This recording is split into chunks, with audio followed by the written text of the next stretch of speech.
Hey my juniors, welcome back to the channel. तो आज हम लोग पढ़ने वाले हैं अम्ल, क्षारक एवं लवण, चैप्टर 2 केमिस्ट्री का, क्लास 10th। तो सबसे पहले अम्ल क्या होता है? वह पदार्थ जो जल में घुलकर H+ आयन दे,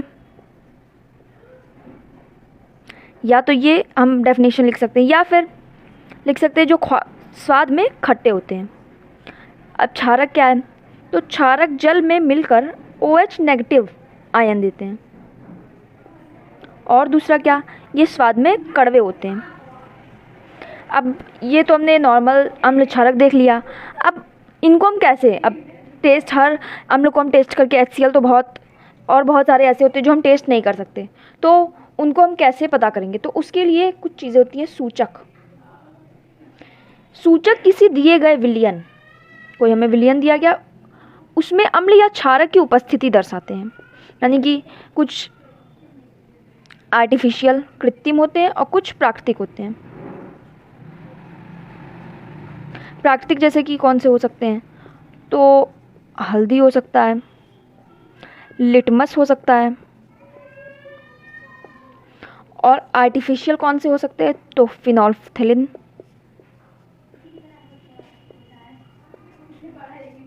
और क्या हो सकता है? Methyl orange.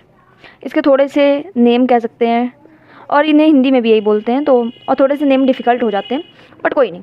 अब कैसे पता चलेगा कि लिटमस कब अम्ल है या क्षारक? तो एक चार्ट हम पढ़ लेते हैं जिससे हमें पता चल जाएगा कि कब कौन सी चीज़ अम्ल बता रहा है, अम्ल को इंडिकेट कर रहा है, कब क्षार को। तो देख लेते हैं। यहाँ पे मैंने चार्ट बना दिया है। लिटमस क्या करता है? जब हम उसे एक, कह सकते हैं ये बीकर है या टेस्ट ट्यूब है, परखनली, इसमें एक अम्ल है। जब हम एक नीले लिटमस को इसमें डालेंगे तो वो किस में हो जाएगा? लाल लिटमस में। लिटमस से ज़्यादा क्वेश्चन आते हैं क्योंकि ये बहुत कॉमन है, तो इससे ज़्यादा क्वेश्चन आते हैं बोर्ड में।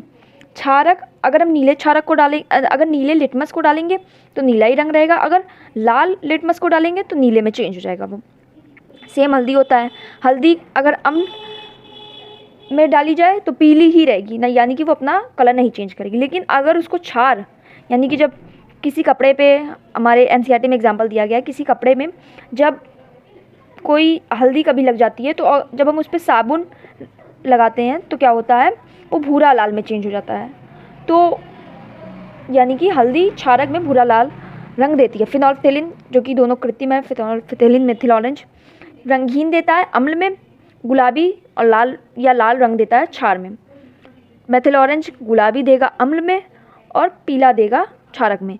ये भी कभी कभी मेथिल ऑरेंज से भी ये गुलाबी का क्वेश्चन आता है, या फिनोल्फ्थेलिन पूछ लेगा क्षारक में किस में आता है। MCQ का क्वेश्चन है, बट इंपॉर्टेंट होते हैं ये सारे क्वेश्चन, तो इन्हें याद रखना ज़रूरी है। अब एक होता है गंधीय सूचक, जिसे इंग्लिश में बोलते हैं ऑल्फैक्टरी इंडिकेटर।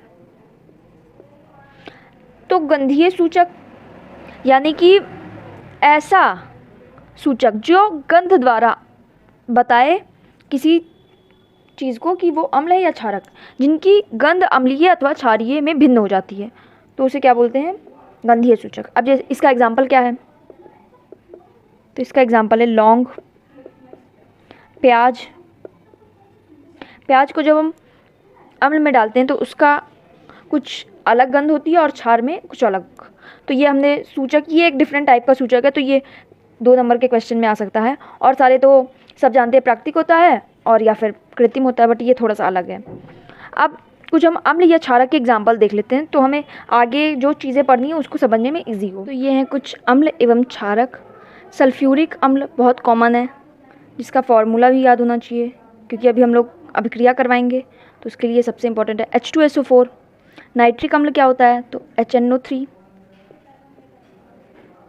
हाइड्रोक्लोरिक, तो ये तो सबसे कॉमन HCl, ये तो हम 7th 8th से पढ़ते हैं। Carbonic H2CO3। Acidic CH3COOH।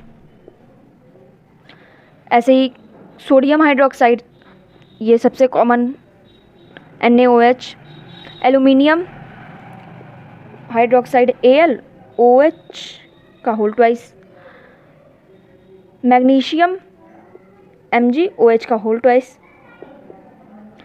Calcium hydroxide CaOH का whole twice, potassium hydroxide KOH। ये सब कुछ नॉर्मल अम्ल एवं क्षारक हैं जिनका ये याद होना इम्पॉर्टेंट है,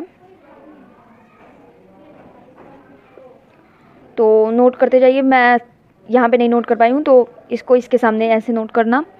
और अब हमने अम्ल एवं क्षारक के कुछ एग्जाम्पल देख लिए। अब अम्ल जब किसी चीज़ से अभिक्रिया करते हैं, जैसे कि धातु से करेंगे या फिर जिन भी चीज़ों से अभिक्रिया करेंगे, या फिर ये अम्ल क्षारक खुद साथ में करेंगे, तो क्या अभिक्रियाएं होंगी वो अब हम लोग देख लेते हैं विद एग्जाम्पल। तो जब हम लोग अम्ल प्लस धातु, यानी कि जब हम किसी धातु को अम्ल में डुबोएंगे तो क्या बनेगा, लवण बनेगा प्लस H2 यानी कि हाइड्रोजन गैस बनेगी। कैसे, अब हम लोग एक एग्जाम्पल देख लेते हैं। HCl Fe, हम जानते हैं Fe धातु है, आयरन। अब कैसे बनेगा ये, अगर हम देखें हाइड्रोजन तो हम पहले निकाल देंगे, एक हम ट्रिक लगाते हैं, हाइड्रोजन हमने पहले निकाल दिया। अब यहाँ पे एक था तो बैलेंस के लिए भी हमें 2 करना पड़ेगा। यहाँ पे हम इन दोनों को FeCl2 कर देंगे। हाइड्रोजन तो पहले निकला था, जो बचा वहाँ वो हमने इधर लिख दिया। हो गया यहाँ पे हमारा एक एग्जाम्पल कंप्लीट। अब ऐसे ही सेकंड देता है, बट उससे पहले एक चीज़ क्या होती है कि हमें पता कैसे चलेगा कि हाइड्रोजन गैस रिलीज़ हो रही है, गैस है ऊपर चली जाएगी, कैसे पता चलेगा। तो जब हम लोग एक टेस्ट ट्यूब से मान लेते हैं, परख नली से गैस निकल रही है, जब हम यहाँ पे एक मोमबत्ती, जली हुई मोमबत्ती लगाएंगे तो एक हमें पट पट पट या पॉप अप की आवाज़ आएगी। तो उससे हम जान जाते हैं कि H2 गैस रिलीज़ हो रही है। H2 गैस हमेशा संपर्क में आने के मोमबत्ती के पट पट करने की आवाज़ करती है। तो अब हम लोग सेकंड देख लेते हैं। अम्ल प्लस धातु कार्बोनेट,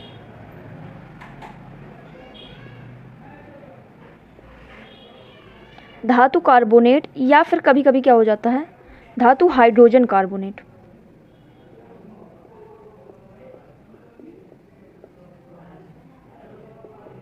जब हाइड्रोजन कार्बोनेट होगा तो भी वही चीज़ें बनेंगी, और जब धातु कार्बोनेट होगा तब भी वही चीज़ें। क्या बनता है, लवण बनेगा प्लस CO2 बनेगा प्लस H2O बनेगा। ये दोनों, जैसे हमने पहले H2 को अलग कर लिया था, हम इन दोनों को अलग कर लेंगे और फिर देखेंगे एग्जाम्पल। तो इसका जो सबसे कॉमन एग्जाम्पल है Na2CO3 प्लस HCl। HCl हो गया हमारा अम्ल और Na2CO3 हो गया धातु कार्बोनेट, कार्बोनेट CO3 धातु। अब यहाँ से क्या बन जाएगा, पहले हम CO2 अलग कर लेते हैं प्लस H2O अलग कर लेते हैं। अब क्या बनेगा, CO2 H2O, ये हमने निकाल दिया। यहाँ से क्या बन गया, प्लस 2 NaCl। कैसे, Cl यहाँ बचा था, Na यहाँ, 2 यहाँ से, और जब हम ये कर रहे हैं संतुलित करेंगे तो 2 NaCl आ जाएगा। तो ये एक हमने देख लिया। अब ऐसे ही 1-2 हमें और दिए हैं, वो भी हम देख लेते हैं। और इस टॉपिक में मैं इस वीडियो में इतना ही कवर करवाने वाली हूँ, इसके बाद 1-2 और बताऊँगी मैं, और फिर देखेंगे हम नेक्स्ट वीडियो में केमिस्ट्री। तीसरा है वो अम्ल प्लस क्षारक। अम्ल और क्षारक को ही दोनों को अभिक्रिया करा देंगे। अब क्या बनेगा, अगेन लवण प्लस H2O, ये बन जाएगा। इसका एग्जाम्पल देख लेते हैं। सबसे कॉमन अम्ल क्या है, HCl है। सबसे कॉमन क्षारक NaOH है। करा देते हैं अभिक्रिया में, क्या बन जाएगा, NaCl, ये हम जानते हैं सॉल्ट यानी कि लवण होता है, प्लस H2O तो हमें चाहिए, मिलना ही मिलना है। हो गया यहाँ पे हमारा अभिक्रिया। ये हो गया एक एग्जाम्पल इसका। ऐसे तो इसके काफ़ी सारे एग्जाम्पल हैं, बट ये सबसे कॉमन एग्जाम्पल है। जब एग्ज़ाम में पूछा जाए तो ये इजी भी होता है, तो इसलिए इसको यूज़ करते हैं। अब चौथा, तो धातु ऑक्साइड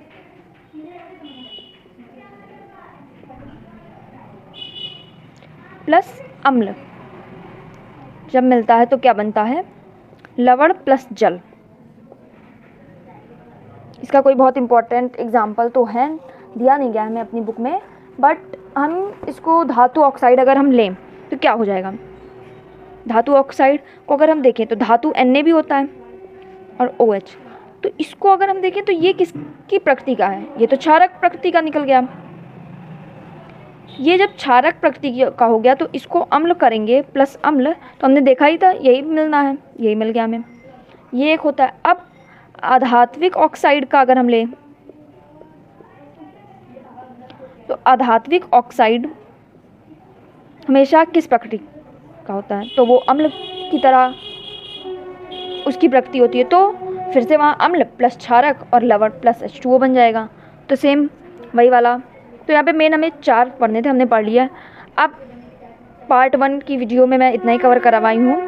एंड अगर वीडियो अच्छी लगी हो, समझ में आया हो, तो लाइक कर देना, शेयर कर देना और सब्सक्राइब भी कर देना चैनल को।